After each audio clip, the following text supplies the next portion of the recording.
ओम नमो भगवते वासुदेवाय।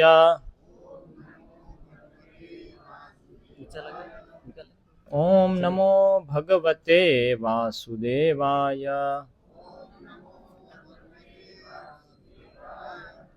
कौन सा श्लोक है? अच्छा, भगवद गीता समाप्त हो रही है। गुजराती में है ना प्रवचन? गुजराती में हिंदी में? हिंदी तो पुस्तक तो गुजराती।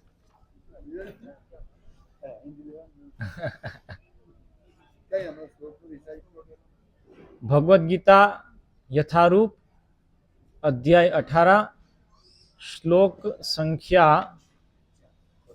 49 अनुवाद एवं तात्पर्य कृष्ण कृपा मूर्ति श्री श्रीमद अभय चरणामृंद भक्ति वेदांत स्वामी श्रील प्रभुपाद इस्कॉन के संस्थापक आचार्य के द्वारा। असक्त बुद्धि अच्छा है सर्वत्र जितात्मा विगतस्पृहः नैष्कर्म्य सिद्धिं परमां संन्यासेन अधिगच्छति। असक्त बुद्धि सर्वत्र जितात्मा विगतस्पृहः नैष्कर्म्य सिद्धिं परमां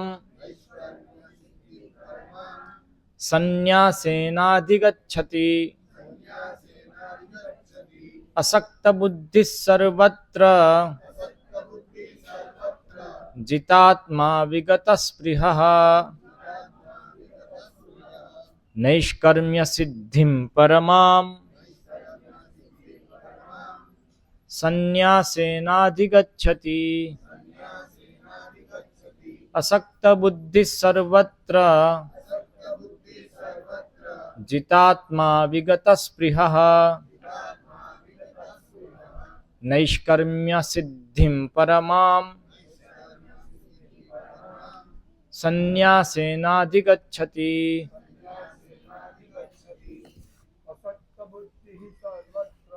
अशक्त बुद्धि सर्वत्र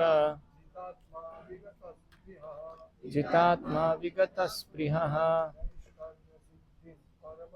नैष्कर्म्य सिद्धिं परमां संन्यासेनाधिगच्छति। असक्त बुद्धि सर्वत्र जितात्मा विगतस्पृहः नैष्कर्म्य सिद्धिं परमां संन्यासेनाधिगच्छति। असक्त बुद्धि सर्वत्र जितात्मा विगतस्पृहः नैष्कर्म्य सिद्धिं परमां संन्यासेनाधिगच्छति। असक्त बुद्धि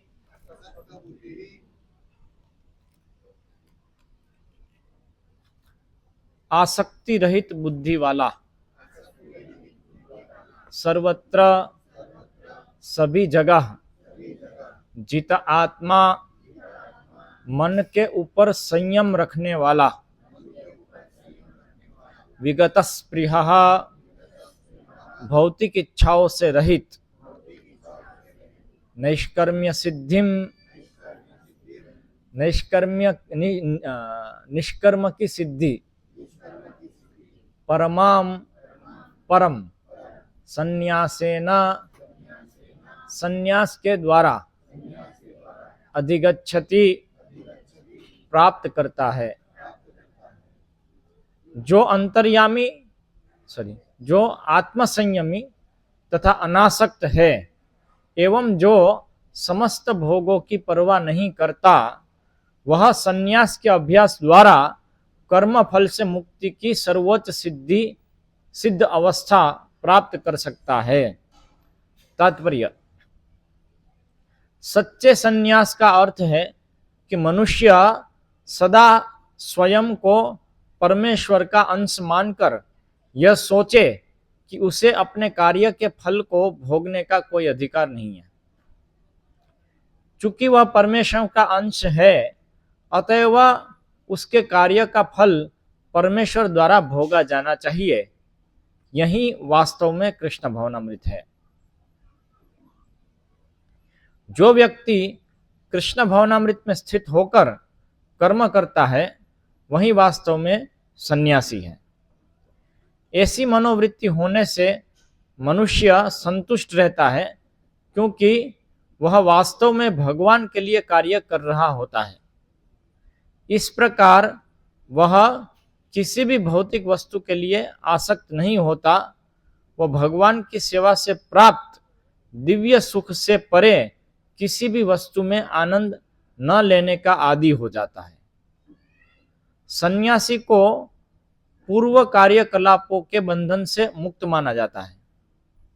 लेकिन जो व्यक्ति कृष्ण भवनामृत में होता है, वह बिना संन्यास ग्रहण किए ही यह सिद्धि प्राप्त कर लेता है।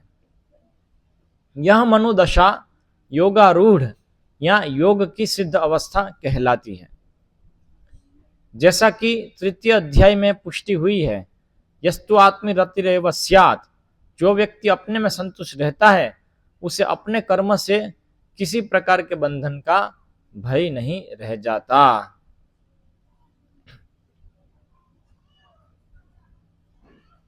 ओम अज्ञानतिमिरान्धस्य ज्ञानाञ्जनशलाकया चक्षुरुन्मीलितं येन तस्मै श्रीगुरवे नमः। श्रीचैतन्य मनोभीष्टं स्थापितं येन भूतले स्वयं रूपः कदा मह्यं ददाति स्वपदान्तिकम्। वन्देऽहं श्रीगुरो श्रीयुतपदकमलं श्रीगुरून् वैष्णवांश्च श्रीरूपं साग्रजातं सहगण रघुनाथान्वितं तं सजीवं साद्वैतं सावधूतं परिजनसहितं कृष्णचैतन्यदेवं श्रीराधा कृष्णपादान् सहगण ललिता श्रीविशाखान्वितांश्च श्रीकृष्ण चैतन्य प्रभु नित्यानंद श्री अद्वैत गदाधर श्रीवासादि गौर भक्तवृंद।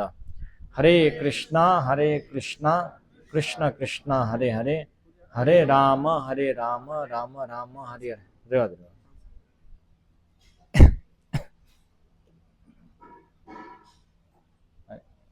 बोर्ड पड़ी गया के पाड़ी दीधो?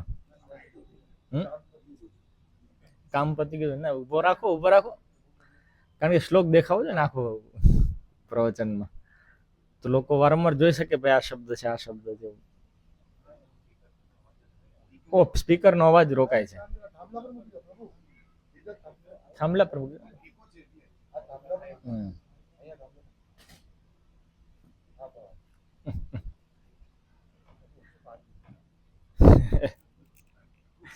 मैं कीधुं कई पेलू नवी प्रथा आई અહીંથી ભાઈ મંદિરોમાં બોર્ડ પતી જાય એટલે પાડવા માંડે। રાધેશ પ્રભુએ કીધું બોર્ડ પાડી દેવાનું।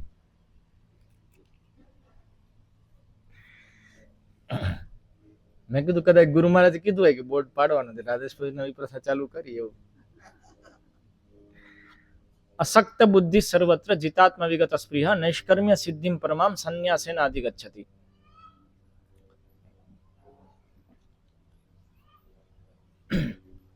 तो कौन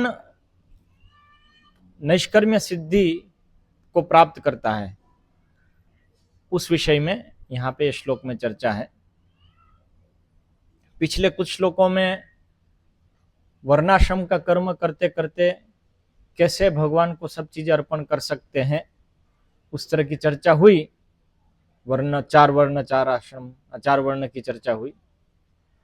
और फिर पिछले श्लोक में ये चर्चा हुई, बताया कि सहजम कर्म कौन्तेय सदोषमपि न त्यजेत, कि अपने साथ जन्म लिए जो कर्म है, अर्थात हमारी जो वृत्ति है जन्म से, उसके अनुसार हमारा कर्म रहता है, वर्ण रहता है, वर्णोचित स्वधर्म रहता है, उसको दोष युक्त होने पर भी उसको त्याग ना करें, ये बताया। और ऐसा करते करते नैष्कर्म्य सिद्धि प्राप्त होगी। तो यहाँ पे ये बता रहे हैं कि नैष्कर्म्य सिद्धि किसको प्राप्त होती है। तो कर्म को नहीं त्यागना है फिर भी नैष्कर्म्य सिद्धि प्राप्त होती है, वो यहाँ पे बताया संन्यासेन अधिगच्छति, संन्यास से प्राप्त होती है। लेकिन पीछे बताया कुछ छोड़ना नहीं है, सर्वारंभी दोषेण धूमे नाग। तो यहाँ पे बताया तीन चीज, असक्त बुद्धि ही, अर्थात उसकी आसक्ति नहीं है किसी भी कार्य के फल भोग करने में, उसको असक्त बुद्धि कहते हैं। जिसकी हर व्यक्ति काम करता है, कार्य करता है और उस कार्य का फल उत्पन्न होता है, अच्छे बुरे जो भी कार्य करता है सबका फल उत्पन्न होता है, वो फल को भोगने की इच्छा से वो कार्य करता है। कोई नौकरी करता है तो यदि पगार नहीं मिलेगी तो नौकरी करेगा? नहीं करेगा। सही। कोई भी व्यक्ति, कोई भी पशु भी, कोई भी व्यक्ति कुछ भी कार्य करता है उसके फल को भोग करने की प्रेरणा से, उसकी इच्छा से होता है उसको कार्य, ऐसे ही कोई कार्य नहीं होता है। एक चींटी भी बिना फल भोगने की इच्छा के कार्य नहीं करती है। इसलिए मनुस्मृति में बताया है दूसरे अध्याय की शुरुआत में कि काम से ही सब कार्य चलते हैं, अर्थात इच्छा से ही सब कार्य चलते हैं, भोगने की इच्छा से। इसलिए यदि भोगने की इच्छा ही नहीं है तो सब कार्य बंद हो जाएंगे। इसलिए मनुस्मृति में इसलिए दे रहा हूं कि वो भोगने की इच्छा को कैसे शुद्ध करे, उसको कैसे नियंत्रित करे, उस हेतु से मनुस्मृति है, ऐसा शुरुआत में ही कहते हैं। तो इसलिए वास्तविकता है कि बिना इच्छा के कोई कार्य नहीं करता है।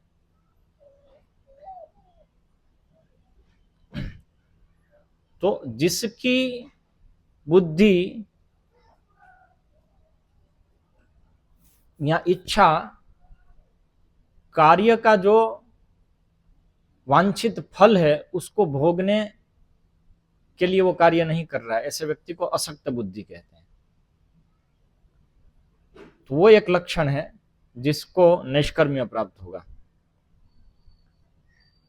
नैष्कर्म्य क्या है? कार्य करता है लेकिन भौतिक जगत में नहीं बंधता है उससे। कर्म हम कुछ भी करते हैं उसके बहुत सारे फल बनते हैं, उससे हमारा बंधन होता है इस जगत में।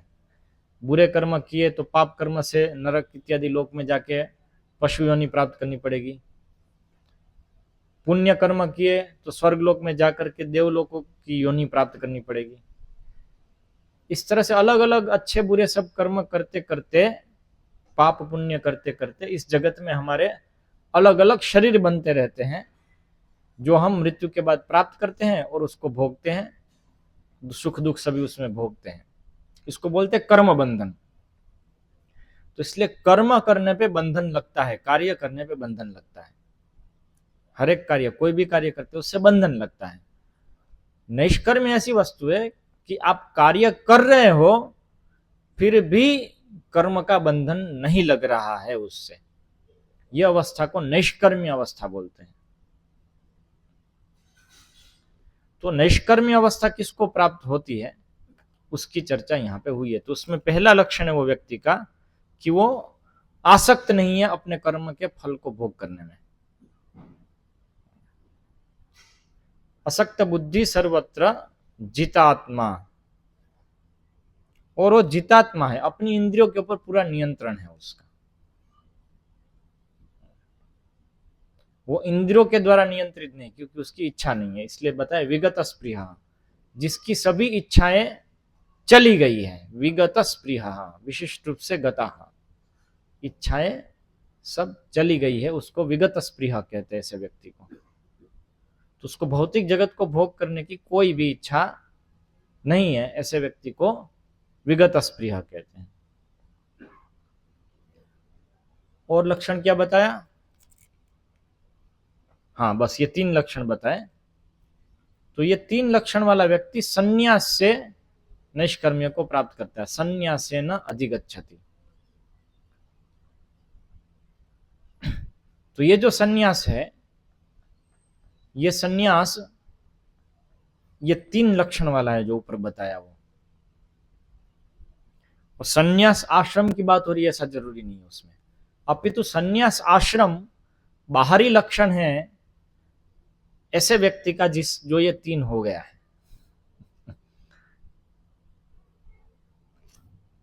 शरीर मन और वचन से पूर्णतः ये सब चीजें छोड़ दी है जिसने आसक्ति, उसका लक्षण है, त्रिदंड उसके लिए है। क्योंकि हम कार्य करते हैं तीन लेवल पे, तीन चीजों से, शरीर से, मन से और वचन से। तो कोई शरीर से कार्य बंद कर सकता है, फिर भी मन से तो कार्य चलता रहता है। इसलिए तीनों स्तर पे जिसकी पूरी आसक्ति छूट गई है, जो फलों को भोग नहीं कर रहा है, उसको नैष्कर्म्य सिद्धि प्राप्त होती है। ऐसे व्यक्ति को सन्यासी भी कह सकते हैं। तो सन्यास आश्रम तो मात्र उसका एक बाहरी प्रकटीकरण है, या ऐसा कहे कि ड्रेस है कि वे सन्यास आश्रम लिया तो ये सन्यासी के नाम से जाना जाएगा, क्योंकि ये लेवल को काफी हद तक प्राप्त कर चुका है। उस तरह से उसका केवल बताया। लेकिन वास्तव में जो सन्यास की बात है तो वो ये सन्यास है, असक्त बुद्धि सर्वत्र। इसको पंचम अध्याय में भगवान श्री कृष्ण स्पष्ट करते हैं, या छठे अध्याय की शुरुआत में, दो में से एक में कहते हैं कि अनाश्रित कर्म फलम कार्यम कर्म करोति यह स सन्यासी च योगी च न च निरग्नि न निरग्नि न चाक्रिय। कि जो कर्म फल को आश्रित हुए बिना जो कार्य करता है, अर्थात ये मैं कार्य कर रहा हूं तो इससे ये फल मिलेगा इसलिए मैं कार्य करूंगा, ये उसको फल को आश्रित होकर कार्य करना हुआ, उसको कहेंगे। ये नौकरी करूंगा तो इतनी पगार मिलेगी, तो इतनी पगार मिलेगी इसलिए मैं नौकरी करूंगा। तो जो पगार वाला जो फल है उसको, उसका आश्रय लेकर के हम नौकरी वाला कार्य कर रहे हैं। तो अनाश्रित कर्म फलम, उस फल के आश्रय के बिना कार्यम कर्म करो तो यह, फिर भी वो कार्य करता है, सन्यासी, उसको सन्यासी, वो चाहे किसी भी ड्रेस में, उसको सन्यासी। तो कौन करेगा? नौकरी करनी है लेकिन पगार नहीं चाहिए, सही, बिना पगार की नौकरी कौन करेगा? बोलो, है कोई उदाहरण? बिना पगार की नौकरी, और कितने घंटे काम? 18 घंटे, 6 घंटे सोना है, उसके अलावा 18 घंटे काम, कोई पगार नहीं, तो वो कौन करेगा? जो ये लक्षणवान है वो कर सकता है, तो उसको सन्यासी कहते हैं। और तीनों लेवल पे, शरीर मन और वचन, तीनों लेवल पे ये चेतना है, तो वो नैष्कर्म्य को प्राप्त करता है। उसको कर्म का फल नहीं लगता है, उसको कर्म बंधन नहीं लगता है।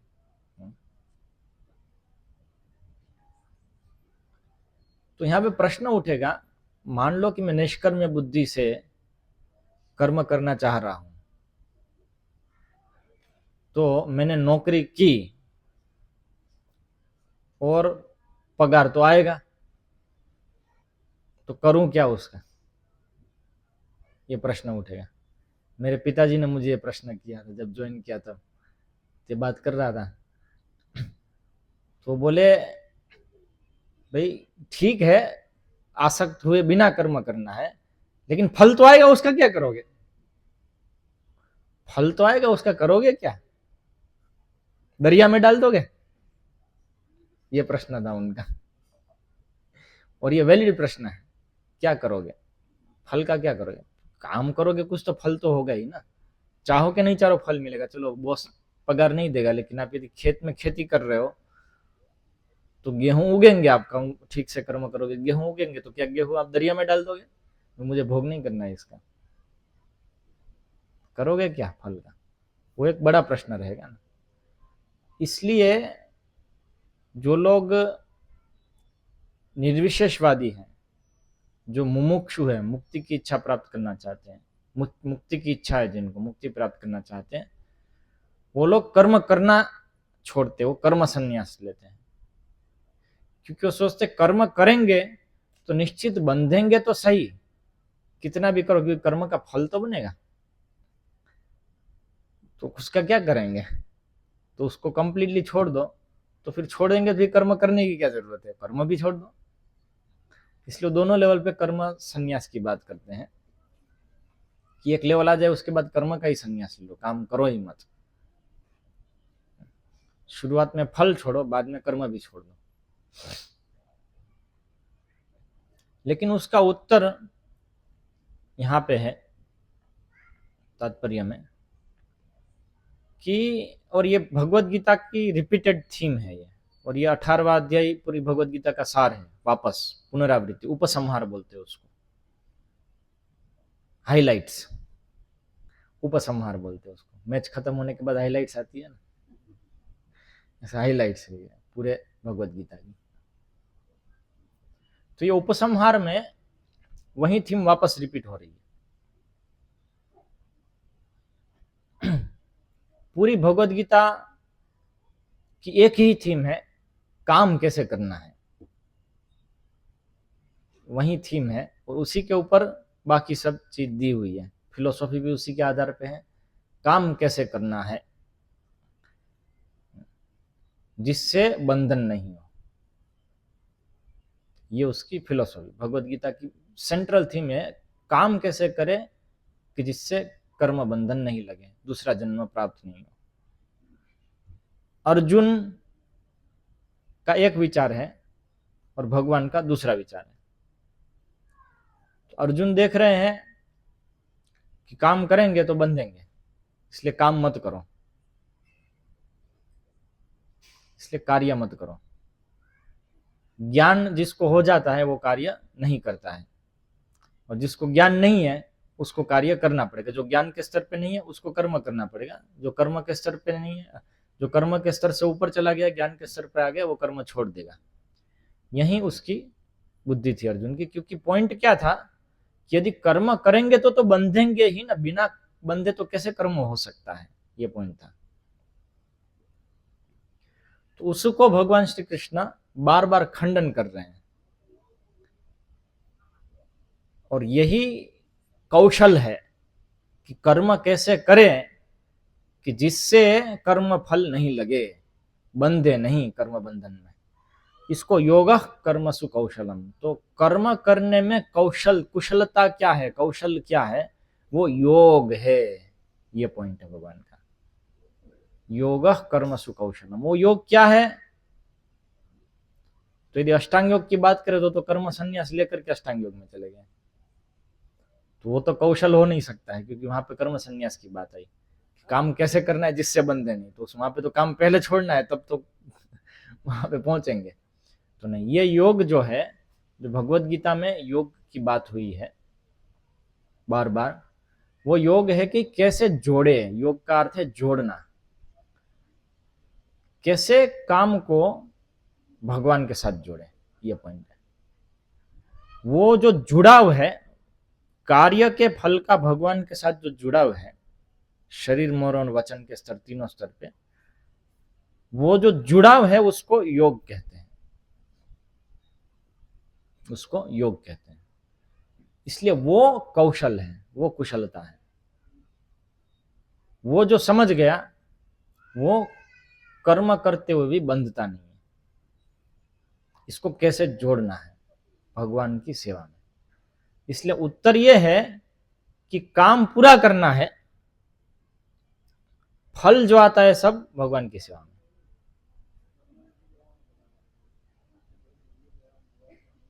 ये कुशलता है, इससे बंधन नहीं होता है। क्योंकि जो भोगेगा फल, वो भोगेगा प्रतिफल। एक उदाहरण है टपोरी जगत का, मान लो मैं एक डॉन हूं, ठीक है, और ये सुपारी लेने वाला है, टपोरी, और मैंने इसको सुपारी दी, जाओ उसको जाके मार दो, और उसने उसको मार दिया, और फिर पकड़ा गया, कोर्ट में केस चला, तो अभी जब भांडा फूट गया कि मैंने इसको सुपारी दी थी, तो जिम्मेदार कौन होगा? वो खून करने वाला, किसको खून करने वाला गिना जाएगा, मुझे या इसको? मुझे गिना जाएगा, क्योंकि मैंने सुपारी दी थी। उसका फल मैं भोगता हूं ना, तो इसलिए उसका प्रतिफल मुझे लगेगा, सजा हमको प्राप्त होगी। जो भोगता है उसको सजा मिलती है। तो उसी प्रकार से हम कर्म कर रहे हैं, उसका फल हम भोगते हैं, तो उसका प्रतिफल भी हमको मिलता है, कर्म बंधन हमको लगता है। लेकिन वो हमने भगवान को समर्पित कर दिया, तो भगवान को लगेगा, वो भोगे, जो भी है पाप पुण्य जो भी है भगवान भोगेंगे, क्योंकि फल मेरे पास नहीं है, फल भगवान के पास है। इसलिए यहाँ पे विगत स्पृह बात आई है।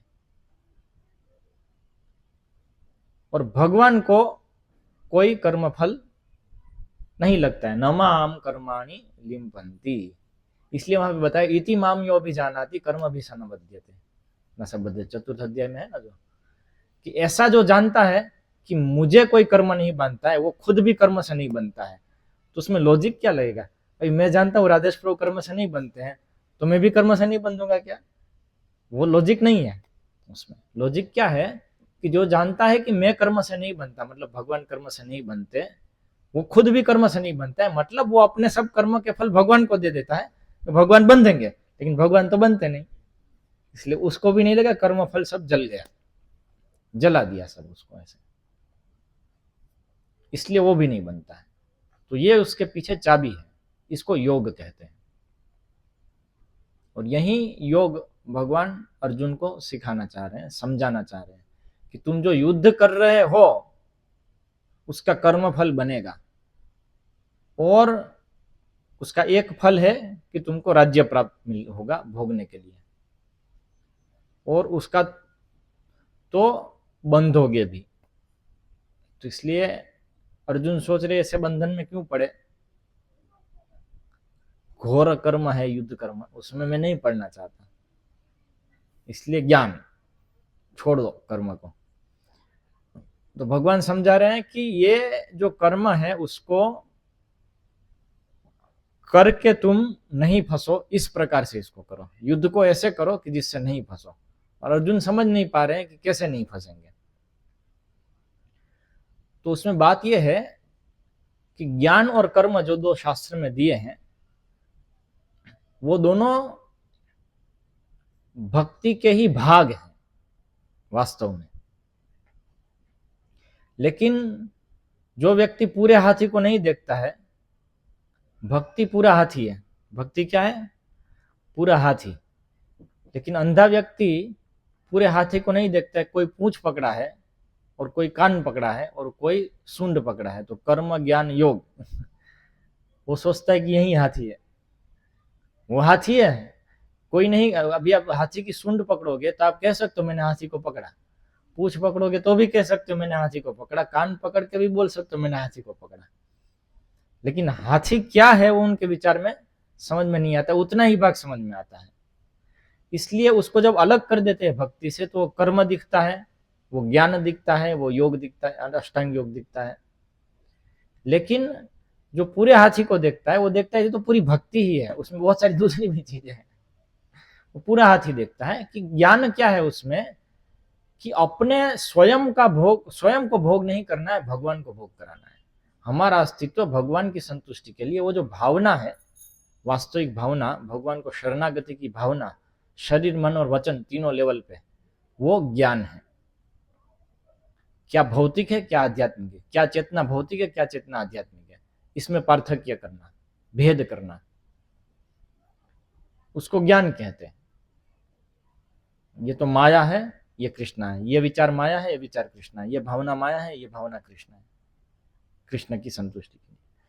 तो भक्ति की भावना को अभक्ति से, भक्ति की क्रिया को अभक्ति की क्रिया से अनुकूल प्रतिकूल जान करके भेद करना, उसको ज्ञान कहते हैं। और कर्म किसको कहते हैं? जो क्रिया है उसको कर्म कहते हैं।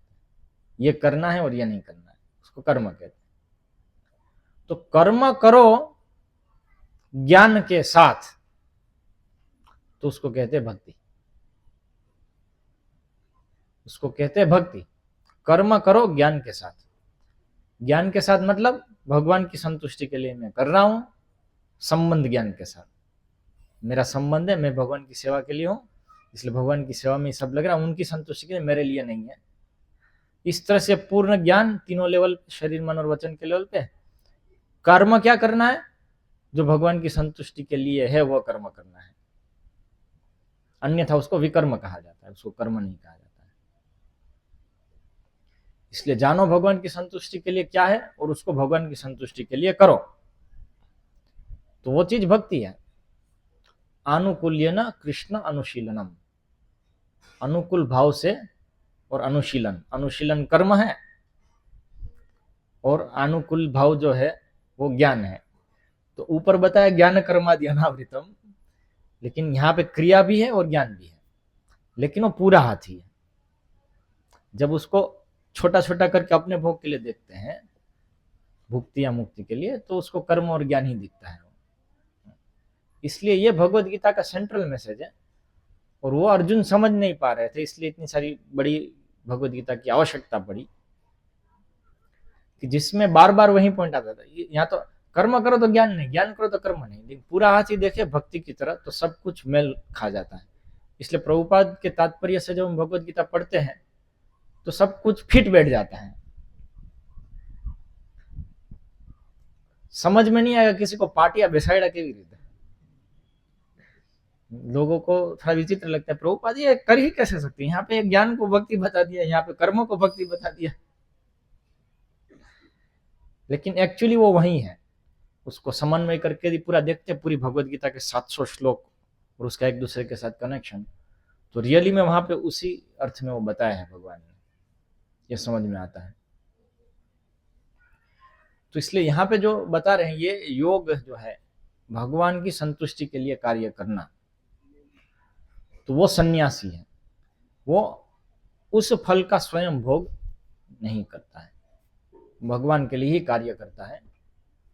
तो वो असक्त बुद्धि ही, उसकी आसक्ति नहीं है उसमें, उसकी इच्छा भी नहीं है, विगत स्पृहा।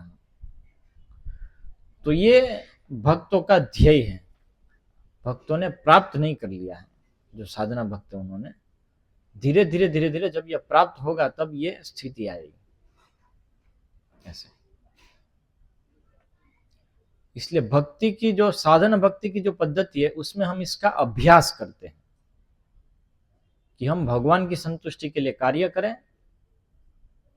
और उनकी सेवा में फल लगाएं। सब ये हम उसका अभ्यास करते हैं हर एक प्रकार से। इसलिए अनुकूल प्रतिकूल ये सब चयन करके तो पूरा जो साधन भक्ति है उससे नैष्कर्म्य सिद्धि प्राप्त होती है। और वो नैष्कर्म्य सिद्धि क्या है, वो अंतिम वाक्य में प्रभुपाद यहाँ पे बता रहे हैं।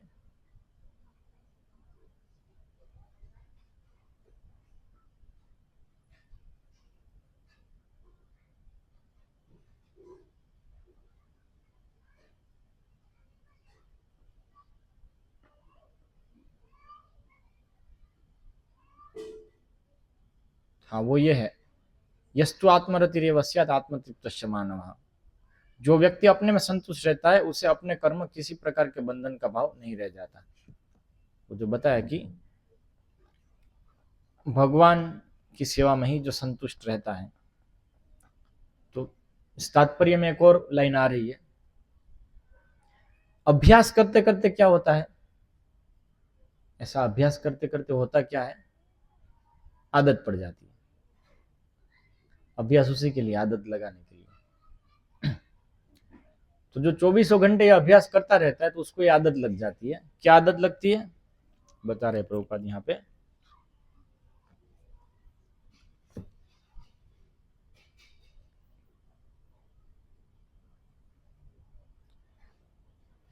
ऐसी मनोवृत्ति होने से मनुष्य संतुष्ट रहता है, क्योंकि यह वास्तव में भगवान के लिए कार्य कर रहा होता है।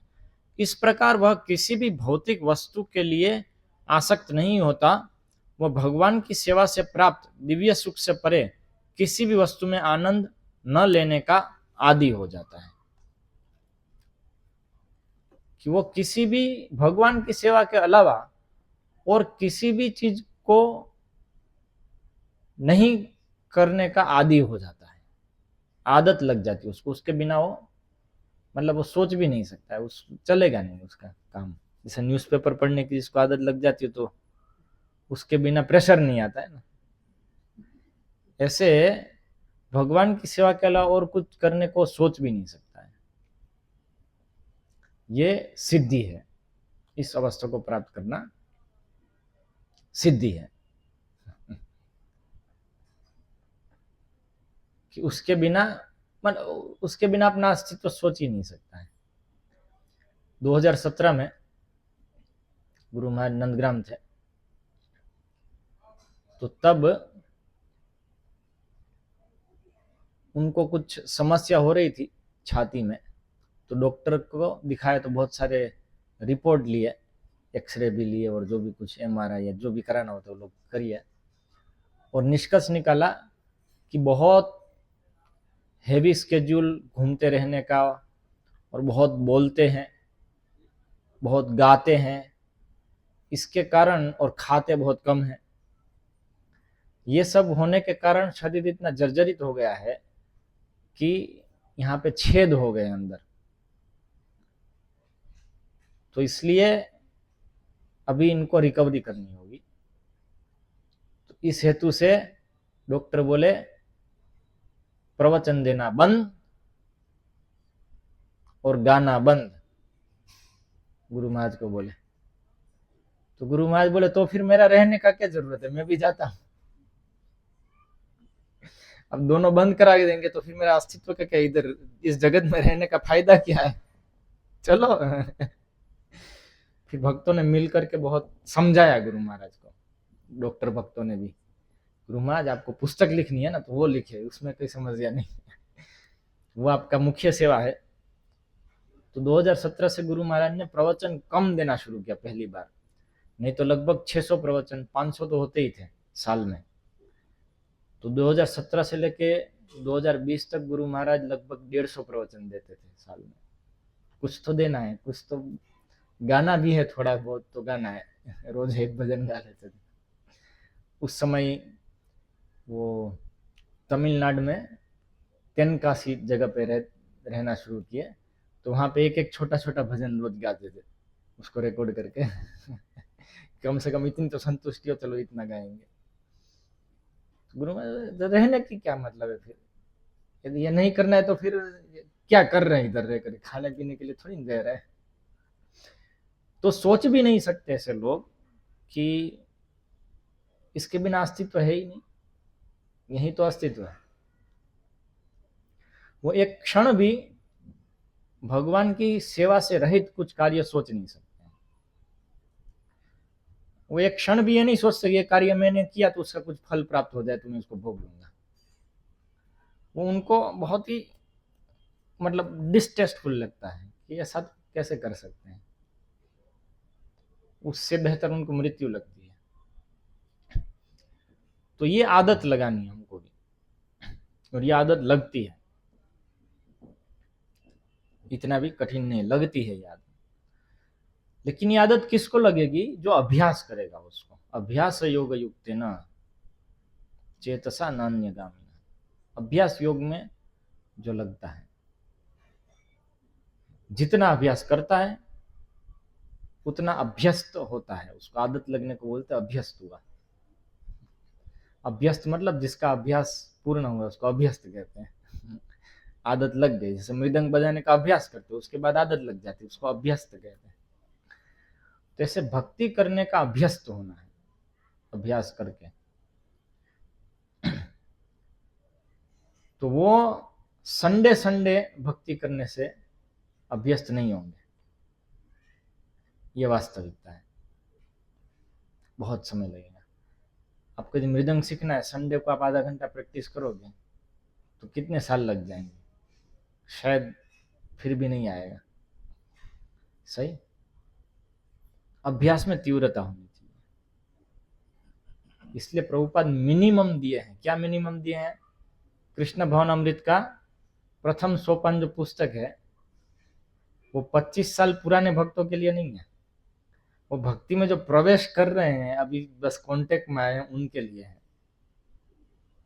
किसके लिए है? जो दीक्षित है उनके लिए नहीं है, क्योंकि उसमें बात आती है दीक्षा किसको लेनी है, गुरु किसको चयन करना है, मतलब जो दीक्षित नहीं है वो लोग के लिए भी है। तो वहां से शुरुआत की भाग है, उसमें बताया 6 घंटे की साधना, 3 आरती, 1 घंटा प्रभुपाद पुस्तक का पठन, 16 माला जब, 6 घंटे हो गए, और भागवत कक्षा। ये बिगन, ये शुरुआत है। ये शुरुआत के लिए इतनी तीव्रता बताई। इससे क्या होगा कि व्यक्ति अभ्यस्त होना शुरू करेगा तो आगे और स्ट्रॉन्ग करेगा, क्योंकि बाकी समय में भी कार्य तो करना पड़ेगा शरीर के लिए, तो उसको भी कैसे भगवान की सेवा में ही करें। इस तरह से पूरा प्लानिंग है। शुरू कहीं से भी कर सकते हैं, लेकिन अंत उधर पहुंचना है सबको। शुरू कोई भी कर सकता है, कहीं से भी कर सकता है, अंत भी एक ही है, लेकिन अंत प्राप्त उसको होगा जो तीव्रता से करेगा। ऐसे तो इसलिए ये समझें, ये जो आज श्लोक में है वो अवस्था प्राप्त हो सकती है, उसमें बताया है ऐसा बनना पड़ेगा, और तात्पर्य में जैसे बताया ऐसे अभ्यस्त होना पड़ेगा। अभ्यस्त होने के लिए अभ्यास करना पड़ेगा, उसमें आलस्य नहीं चलेगा। गुरु महाराज का एक प्रवचन है हिंदी में, युद्ध में आलस्य नहीं चलेगा, ऐसा करके एक प्रवचन है, वो श्लोक पे है, युद्धस्व विगत ज्वर, दूसरे अध्याय में आता है शायद, युद्धस्व विगत ज्वर, दूसरे या चौथे अध्याय में, ढूंढ सकते हैं। उसके ऊपर गुरु महाराज का प्रवचन है, युद्ध में आलस्य नहीं चलेगा, विद्यानगर में दिया है। तो हम तीव्रता से यदि नहीं करते हैं तो प्रगति कम होती है।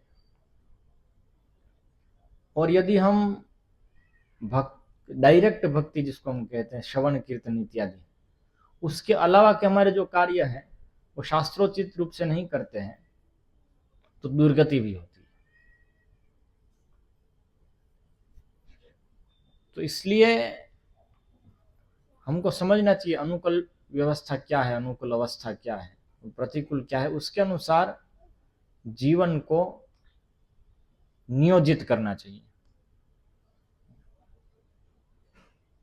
तस्मात् शास्त्रम प्रमाणम ते कार्य अकार्य व्यवस्थितौ ज्ञात्वा शास्त्र विधानोक्तम कर्म कर्तुम इहार्हसि। भगवान श्री कृष्ण भगवद गीता में कहते हैं 16वें अध्याय के अंतिम श्लोक में कि इसलिए शास्त्र के प्रमाण के अनुसार क्या करना है और क्या नहीं करना है वो निश्चित करो, शास्त्र से जान के।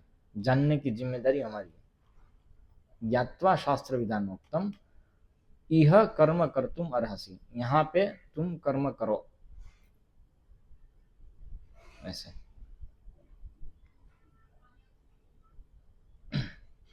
तो इसलिए समझे कि अनुकूल प्रतिकूल का देखना है,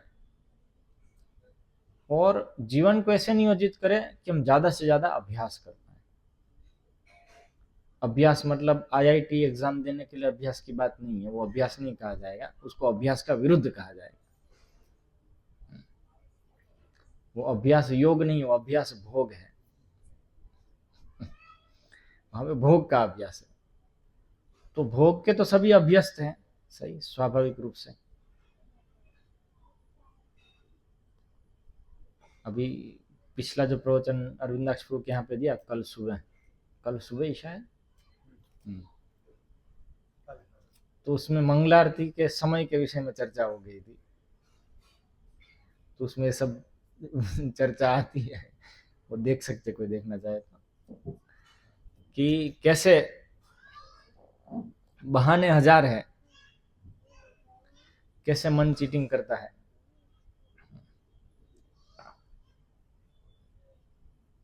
तो हमको रियली सीरियस होना है। समय कम है और समय सबसे मूल्यवान है। तो व्यापारी लोग रोकड़ी करते हैं, तो समय की रोकड़ी करनी चाहिए। व्यापार में हमेशा फायदे में रहना चाहिए। तो व्यापार में हम जो चीज दे रहे हैं उससे जो चीज प्राप्त हो रही है ज्यादा मूल्य की होनी चाहिए, तब बिजनेस सक्सेसफुल है।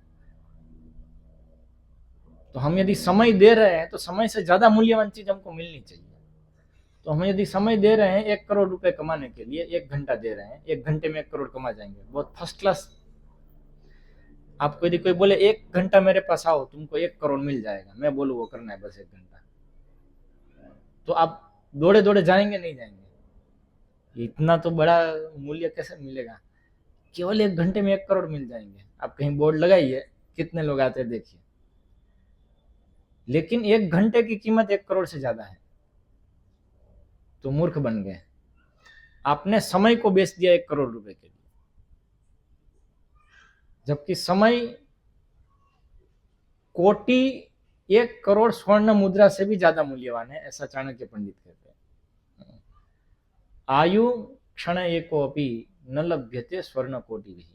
लॉजिक है कि एक क्षण की भी यदि आयु चली गई तो आप 1 करोड़ सोना मोहर दो, वापस आएगी नहीं आएगी, इसलिए वो उससे भी ज्यादा महंगी। और जो सूर्य और चंद्र है वो आयु एक के बाद एक हर रहे, आयु हरती वय पुंसाम उद्यनस्तच यन्नसौ। ऐसे उदय होते हैं अस्त होते हैं, उदय होते अस्त होते हैं। ऐसे आयु एक के बाद एक हर रहे हैं। तो हम करोड़ों रुपए कमाने में यदि समय उपयोग कर रहे हैं तो हम घाटे का सौदा कर रहे हैं। इसलिए समय की रोकड़ी करनी चाहिए, क्योंकि समय सबसे ज्यादा मूल्यवान हो गया। तो समय को कहां पे इन्वेस्ट करें, क्योंकि जहां इन्वेस्ट करें वहां उससे ज्यादा मूल्यवान वस्तु प्राप्त होनी चाहिए ना, तभी तो बिजनेस हुआ। तो समय से एक ही वस्तु ज्यादा मूल्यवान है, वो भक्ति। इसलिए भक्ति के साथ बिजनेस करना पड़ेगा समय का,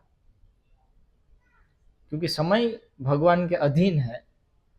इसलिए समय से ज्यादा मूल्यवान भगवान की शरणागति है, भगवान की भक्ति। इसलिए ये वाला बिजनेस करना होगा। तो इसलिए अभ्यास इसमें करना चाहिए, समय इसमें लगाना चाहिए। जो पूरा समय इसमें लगा के अभ्यास करते हैं तो वो अभ्यस्त हो जाते हैं, उनको फिर आदत हो जाती है, वो इसके बिना नहीं जी सकते, संभव नहीं है उनके लिए, वो आदत लग जाती है। इसलिए वो आदत लगाएं, जो आदत लगाएंगे वो आदत लगेगी। हम अभी आधुनिक जीवन की बॉस की सेवा करने की आदत लगाए हुए, तो वो आदत लगी हुई है। कोई व्यक्ति अपना अस्तित्व सोच भी नहीं पाता यदि बॉस नहीं होगा तो। ज्यादातर लोग, बॉस नहीं होगा तो कैसे मैं जीऊंगा, बॉस की आदत लगी हुई है।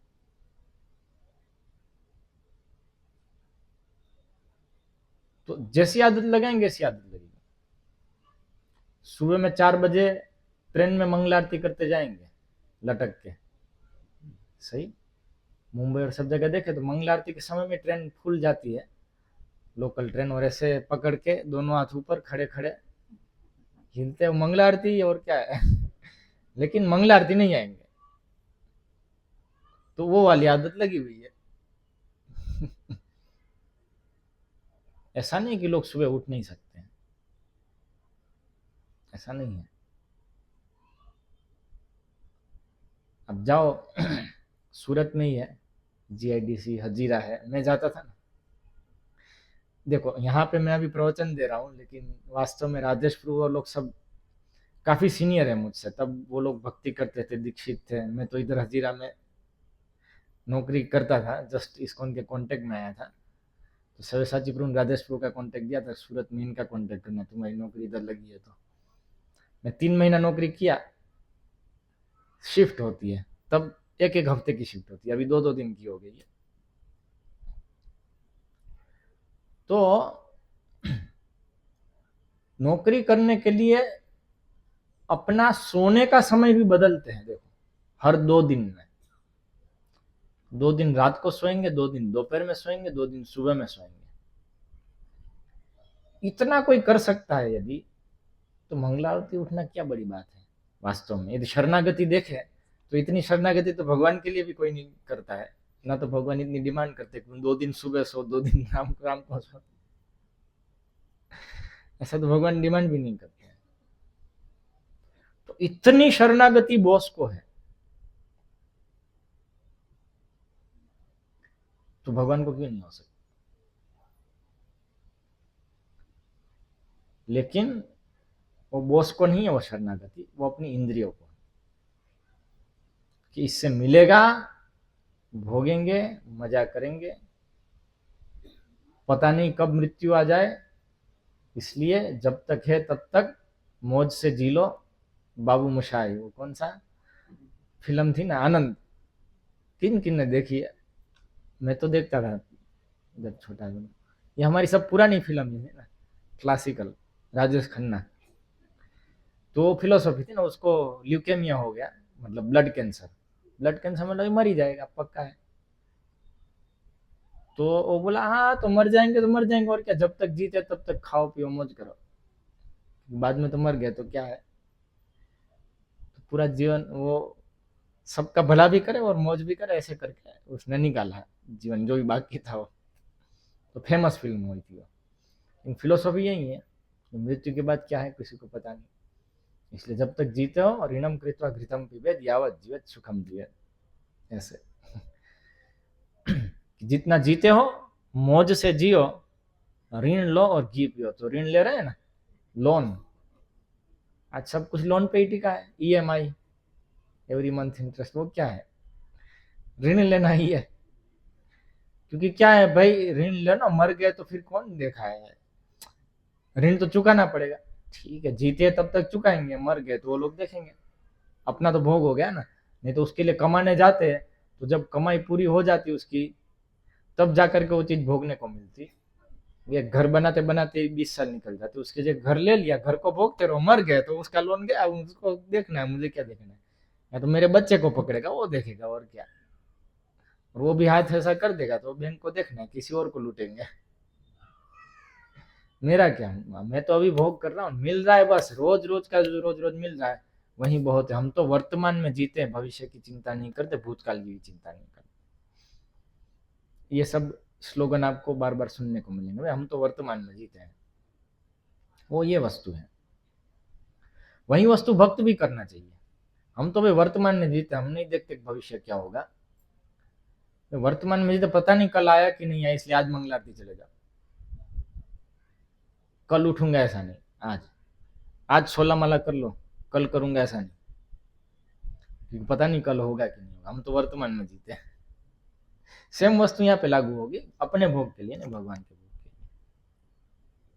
तो इसलिए ऐसा नहीं है कि ऐसा संभव नहीं है लोगों के लिए। आज कलयुग है, कलयुग है, कितना भी करते रहे, संभव है, लेकिन संभव बनाना पड़ेगा हमको, उसके लिए गंभीर होना पड़ेगा, वास्तविक बिजनेसमैन होना पड़ेगा, समय की रोकड़ी करनी पड़ेगी। अन्यथा हम समय का एक्सचेंज गलत चीज के लिए कर रहे हैं, कि जिससे हमको नुकसान ही प्राप्त हो रहा है, उसका कोई वो नुकसान है दूसरी चीजों के साथ। समय का एक्सचेंज करो भक्ति के साथ। ठीक है, यहाँ पे समाप्त करते हैं। कोई प्रश्न, टीका, टिप्पणी?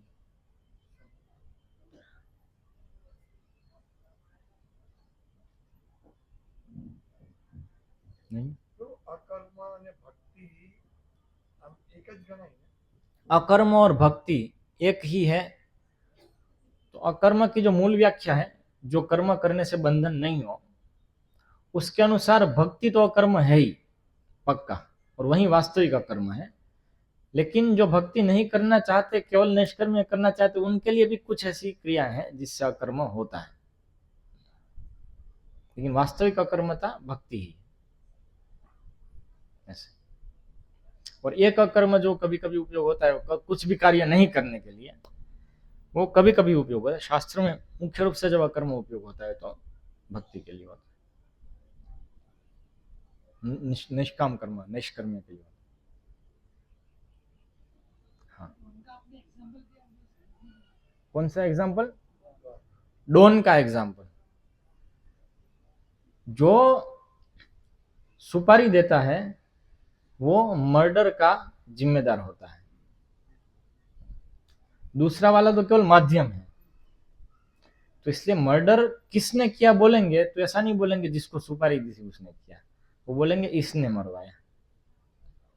ठीक है, उसी प्रकार से कर्म के फल को जो भोग रहा है वो कर्म का जिम्मेदार है, इसलिए उसके प्रतिफल को उसको भोगना पड़ेगा। ऐसे वो पॉइंट था। इसलिए यदि वो कर्म के फल को भोगता भगवान बन गए तो भगवान को उसका प्रतिफल भोगना पड़ेगा, और भगवान को प्रतिफल लगता नहीं है, इसलिए कर्म का प्रतिफल जल जाता है, वो व्यक्ति छूट जाता है बीच में से।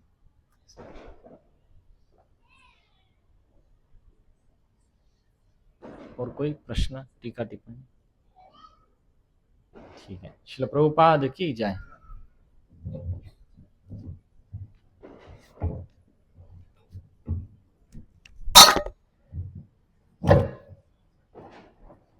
हरे कृष्ण। આપણે